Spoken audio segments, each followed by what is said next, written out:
नमस्कार, मैं रामस्वरूप प्रजापत, माध्यमिक आदर्श विद्या मंदिर बालाईड़ी। हम ऑनलाइन कक्षाओं में मैं आज संस्कृत के अंतर्गत अयोवाह्य वर्ण के विषय में आपको अध्ययन करा रहा हूँ। अयोवाह्य वर्ण के अंतर्गत अनुस्वार, पहला है अनुस्वार, यानी अनुस्वार स्वरों के ऊपर जो बिंदु हम लगाते हैं उसको हम अनुस्वार कहते हैं। यानी कोई वर्ण होता है उसमें निश्चित रूप से स्वर रहता है और उसके ऊपर जो बिंदु लगाया जाता है उसे अनुस्वार कहते हैं। स्वर के बाद ने अथवा मैं के स्थान पर, यानी जो स्वर है उसके बाद ने अथवा मैं के स्थान पर अनुस्वार का प्रयोग किया जाता है। जैसे इयम गच्छति, अब ये है, इसके अंदर अंतर्गत स्वर है और इसके बाद में मैं आ रहा है, तो ये मैं के स्थान पर अनुस्वार लगाया जाएगा। गच्छति, इयम गच्छति। अब इसको हम मैं के स्थान पर अनुस्वार लगाएंगे तो ये जो यह है इसमें स्वर है और इसके ऊपर अनुस्वार लगा हुआ है, इसको लिखेंगे इयम गच्छति। इसको हम अनुस्वार कहते हैं। दूसरा है इसके अंतर्गत अनुनासिक। अनुनासिक वर्ण में ने, मैं, ये 5 व्यंजन अनुनासिक माने जाते हैं। यानी ये वर्ण के पंचम वर्ण है, पंचम अक्षर है और इनके सबके अंतर्गत हलंत लगा हुआ है। इनको हम अनुनासिक व्यंजन कहते हैं। इन्हें अर्ध अनुस्वार भी कहा जाता है, यानी इनको हम अर्ध अनुस्वार भी कहते हैं। जो अर्ध अनुस्वार उसको कहते हैं जो किसी वर्ण के ऊपर चंद्र बिंदु लगा होता है। ये चंद्र बिंदु है, इसको हम अर्ध अनुस्वार या अनुनासिक व्यंजन के नाम से भी जाना जाता है। जैसे कहा, कहां। अब ये जो ऊपर आपको दिखाई दे रहा है ये चंद्र बिंदु, इसको हम क्या कहेंगे? अनुनासिक। वहां, इस पर भी लगा हुआ है। 5, इस पर भी लगा हुआ है। ये जो चंद्र बिंदु आपको दिखाई दे रहा है इसको अनुनासिक कहा जाता है। नंबर 3 पे है विसर्ग, यानी विसर्ग स्वरों के आगे आने वाले दो बिंदु जो आपको समान आकृति के दो बिंदु दिखाई दे रहे हैं उनको हम विसर्ग कहते हैं। विसर्ग का उच्चारण आधे है की तरह किया जाता है। जो विसर्ग का हम जब उच्चारण करते हैं तो आधे है की तरह करते हैं। यह रे और से के स्थान पर भी आता है। जब हम संधि का कार्य करते हैं, संधि विच्छेद करते हैं, संधि विग्रह करते हैं तो से और रे के स्थान पर भी यह विसर्ग आता है।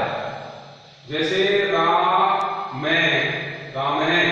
अब मैं के मैं में स्वर है और उसके बाद में विसर्ग आ रहा है। मैं के अंदर स्वर है और उसके बाद में विसर्ग आ रहा है, तो इसका जब उच्चारण होगा तो आधे है के समान किया जाएगा।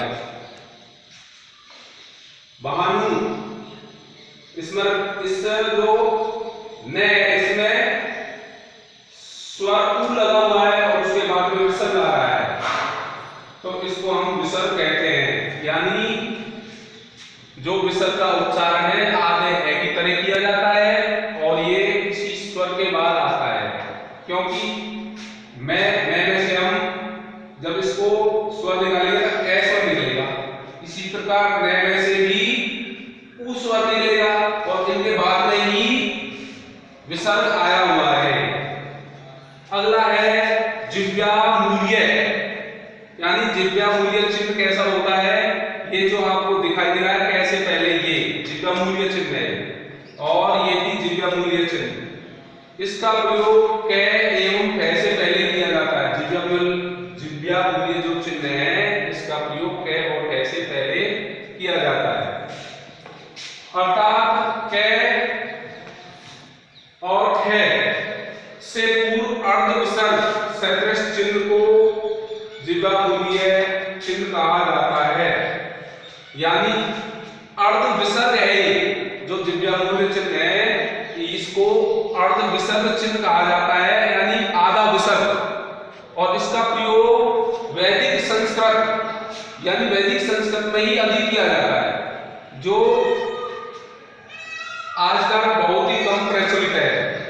पूर्व में ये चिन्ह का उपयोग किया जाता था वैदिक संस्कृत के अंतर्गत। लौकिक संस्कृत में इसका बहुत ही कम उपयोग होता है और वैदिक संस्कृत में अधिक उपयोग होता था। सह करोति, अब ये सह के अंतर्गत विसर्ग है, यानी सह में विसर्ग लगा हुआ है करोति। तब इसको हम जिव्या मूल्य चिन्ह के रूप में लिखेंगे तो ये चिन्ह लगा के कै लिख देंगे, यानी कै क्रिया और ये जिव्या मूल्य चिन्ह है। सहखादति इसको लिखा जाएगा तो जिव्या मूल्य चिन्ह और उसके बाद में कै लिख देंगे। तो ये जिव्या मूल्य चिन्ह का प्रयोग वैदिक संस्कृत में अधिक होता था। लौकिक उपपदमानीय जो पहले आपको ये दिखाई दे रहा है, ये उपपदमानीय का चिन्ह है और है से पहले दिखाई दे रहा है आपको ये। इसका प्रयोग पै एवं पै से, इसका प्रयोग पै एवं फै से पूर्व अर्ध विसर्ग के समान किया जाता है। यानी जो ये आपको चिन्ह दिखाई दे रहा है, ये पै से पहले और फै से पहले, ये उपपद्यमानीय का चिन्ह है और इसका प्रयोग भी अर्ध विसर्ग के समान किया जाता है। अर्ध विसर्ग यानी पूरा विसर्ग नहीं, आधा विसर्ग के समान किया जाता है। जैसे कै पचती, अब इसको हम उपपद्यमानीय के रूप में लिखेंगे तो ये चिन्ह लगा देंगे और पै लिख देंगे। इसका अर्थ भी यही हुआ कै पचती, जो वैदिक संस्कृत में प्रयोग किया जाता था। वृक्ष फलती, इसको भी ऐसे लिखा जाएगा, ये चिन्ह लगा देंगे उपपद्यमानीय का और फै लिख देंगे। इसका मतलब हुआ वृक्ष फलती। छठे नंबर पे है परुष व्यंजन, यानी परुष व्यंजन क्या होते हैं? जो वर्ग का प्रथम एवं द्वितीय अक्षर होता है। वर्ग जानते हो ना, वर्ग होते हैं 5। कै वर्ग में 5 अक्षर है, च वर्ग में भी 5 है, टे वर्ग में 5, ते वर्ग में 5 और पे वर्ग में 5। इस प्रकार कुल 5 वर्गों में 25 अक्षर है। तो वर्ग का प्रथम एवं द्वितीय अक्षर तथा से है, ये परुष व्यंजन कहलाते हैं। इनको परुष व्यंजन कहा जाता है। 7वें नंबर पे है कोमल व्यंजन, यानी कोमल व्यंजन क्या होते हैं? वर्ग का तीसरा एवं चौथा अक्षर, यानी प्रत्येक वर्ग का तीसरा एवं चौथा जो अक्षर होता है उसको कोमल व्यंजन कहते हैं। जैसे कै वर्ग का तीसरा अक्षर गे और चौथा अक्षर घे। इसी प्रकार च वर्ग में भी और टे वर्ग में भी, ते वर्ग में भी और पे वर्ग में भी, यानी सभी वर्गों का तीसरा और चौथा जो अक्षर होता है वह कोमल व्यंजन कहलाता है। अल्प प्राण, यानी वर्ग का पहला और तीसरा जो अक्षर होता है, प्रत्येक वर्ग का पहला और तीसरा अक्षर अल्प प्राण कहलाता है। यानी जैसे कै वर्ग का पहला अक्षर कै है और तीसरा अक्षर गे है। इसी प्रकार च वर्ग का पहला और तीसरा ले लो, टे वर्ग का भी पहला और तीसरा ले लो, ते वर्ग का पहला और तीसरा, पे वर्ग का भी पहला और तीसरा, इनको अल्पप्राण कहा जाता है। महाप्राण क्या होता है? वर्ग का दूसरा, यानी प्रत्येक वर्ग का दूसरा और चौथा अक्षर महाप्राण कहलाते हैं। जैसे क वर्ग का दूसरा अक्षर ख और चौथा अक्षर घ, ये दोनों महाप्राण के अंतर्गत आएंगे। इसी प्रकार च वर्ग का ले लेंगे दूसरा और चौथा, ट वर्ग का दूसरा और चौथा, ट वर्ग का दूसरा और चौथा, प वर्ग का भी दूसरा और चौथा। अगला है अनुनासिक व्यंजन। अनुनासिक व्यंजन का अर्थ है जो नासिका के द्वारा जिनका उच्चारण किया जाता है। अनुनासिक व्यंजन वो होते हैं प्रत्येक वर्ग का जो पंचम अक्षर होता है।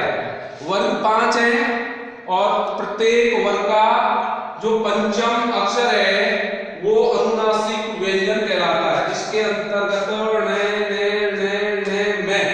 ये पांचों अक्षर आते हैं, इनको अनुनासिक व्यंजन कहा जाता है।